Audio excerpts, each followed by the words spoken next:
Siswa dan siswi SD Impres Malengkeri bertingkat Makassar melakukan karnaval dalam rangka peringatan HUT ke-78 RI. Karnaval digelar Rabu 16 Agustus yang melibatkan seluruh siswa dan guru sekolah yang berlokasi di BTN Tabaria, Makassar ini. Saat karnaval siswa menggunakan berbagai jenis busana. Mulai dari busana daur ulang, baju adat, baju pramuka, baju dokcil, baju profesi, baju futsal, baju olahraga, baju lingkungan, dan lainnya.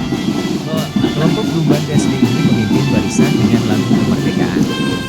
Rute yang ditempuh berkeliling kompleks Tabaria.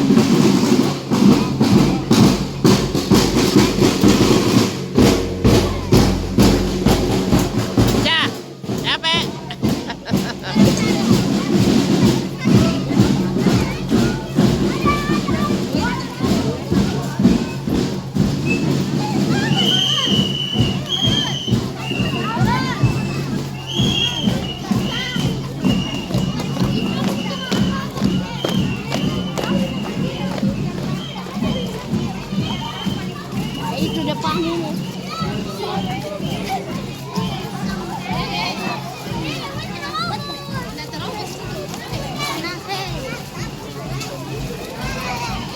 Dahil di Pak Lito,